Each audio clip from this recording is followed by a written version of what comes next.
बिस्मिल्लाहिर्रहमानिर्रहीम। तो आज हम मैटलैब के बारे में लेक्चर सीरीज़ का पहला लेक्चर शुरू करते हैं। सबसे पहले मैं आपको इसके इंटरफेस के बारे में बताऊंगा।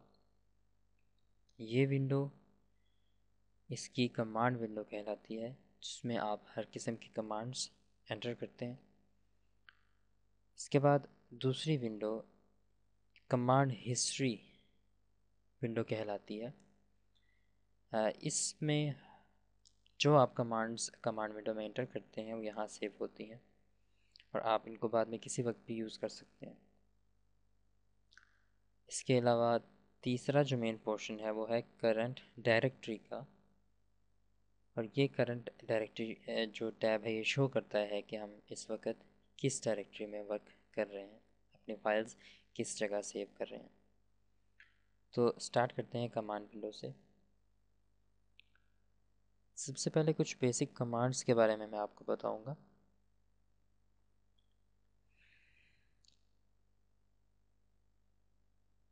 पहली कमांड क्लियर ऑल, ये यूज़ होती है तमाम वेरिएबल्स जो आप पहले यूज़ कर चुके हैं उनको ख़त्म करने के लिए, उनको क्लियर करने के लिए। इसके बाद अगर आपकी कोई फिगर्स ओपन है तो एक कमांड यूज़ होती है क्लोज़ ऑल, वो उन तमाम फिगर्स को क्लोज़ कर देते हैं। तीसरी कमांड CLC की है, जो कि सारी की सारी स्क्रीन को क्लियर कर देता है।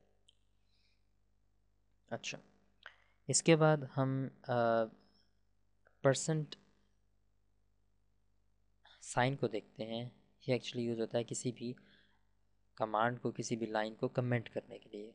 और कमेंट का ये मतलब है कि वो लाइन नज़र तो आएगी लेकिन प्रोसेस में यूज़ नहीं होगी, वो सिमुलेट नहीं होगी। तो हम हेल्प लिख के अपनी रिक्वायर्ड जो फंक्शन है या रिक्वायर्ड कोई कमांड है उसके बारे में जानना चाहते हैं तो हम उस कमांड को लिखते हैं। फॉर एग्ज़ाम्पल हम प्लॉट को लिखते हैं तो ये उसके बारे में इंफॉर्मेशन सारी बता देगा कि इसको कैसे यूज़ करना है। ये इसके सारा प्रोसीजर है उसको यूज़ करने का। प्लॉट x, y मीन्स कि आप y को प्लॉट कर रहे हैं versus x। Normally x is an independent variable and y is dependent variable.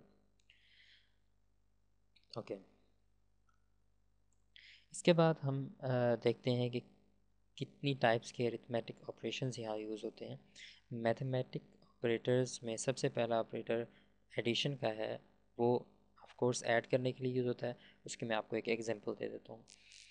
For example हमने हम ए को डिफ़ाइन किया, ए की वैल्यू 2 है। फिर हमने बी डिफ़ाइन किया, बी की वैल्यू 4 है।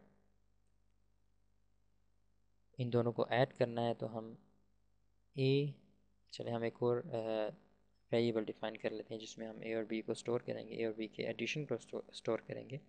तो C equals to A plus B, तो हमारी C की वैल्यू 6 आ गई, जो कि ए और बी का एडिशन है।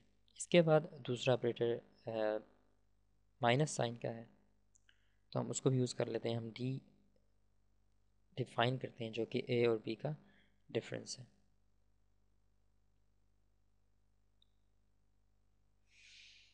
और इसके बाद हम तीसरा ऑपरेटर जो कि मल्टीप्लिकेशन का है उसे यूज़ करते हैं। हम एक और वेरिएबल डिफ़ाइन कर लेते हैं E, जो कि A और B का मल्टीपल है। और मल्टीप्लिकेशन के लिए ये स्टैटिक साइन यूज़ होता है। अच्छा, इसके बाद डिवीज़न के लिए हम F यूज़ कर लेते हैं और A/B, यानी ये साइन जो है फॉरवर्ड स्लैश, ये यूज़ होती है डिवीज़न के लिए। अच्छा, और इसके बाद जो नेक्स्ट ऑपरेटर है वो है पावर ऑपरेटर।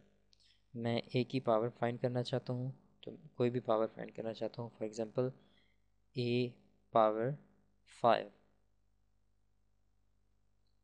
ये उसकी पावर दे देगा। और इसके अलावा आपको आज एक सिंपल सी एग्जांपल मैं बता देता हूँ जिसमें आपने एक फंक्शन को प्लॉट करना है।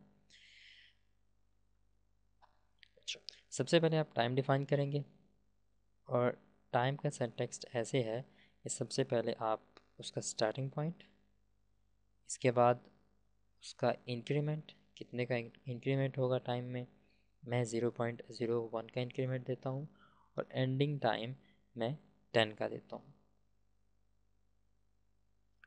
ये हमारा टाइम डिफाइन हो गया। और इसके बाद एक और कमांड जो मैं आपको बताना भूल गया, वो है semi colon. Semi colon actually command तो नहीं है। सेमी कॉलन जहाँ भी यूज़ होगा उसका मतलब है कि इस कमांड को हम डिस्प्ले नहीं करना चाह रहे, इसका रिज़ल्ट डिस्प्ले नहीं करना चाह रहे। सेमी कॉलन यूज़ करके हम एंटर करेंगे तो ये इसका रिज़ल्ट शो नहीं करेगा, क्योंकि अगर हम इसका रिज़ल्ट शो करते हैं तो बहुत सारी वैल्यूज़ आ जाएंगी। अच्छा, और इसके बाद हम एक डिफ़ाइन करते हैं ए को, which is sine of T. Okay, इसको भी हम शो नहीं करना चाहते, इसको भी सेमी कॉलन में लिख देते हैं। इसके बाद नेक्स्ट हमने इसको प्लॉट करना है, तो सिंपल सॉरी प्लॉट लिख के वेरिएबल का नाम लिखते हैं, एंटर करें तो ये आपको प्लॉट बता देगा। और ये प्लॉट इस वक्त साइन वेव को शो कर रहा है। तो आज के लेक्चर के लिए जो कि इंट्रोडक्शन था मैटलैब का, इसके लिए इतना काफ़ी है। इंशाल्लाह नेक्स्ट लेक्चर में कुछ एडवांस चीज़ें पढ़ेंगे। अल्लाह हाफ़िज़।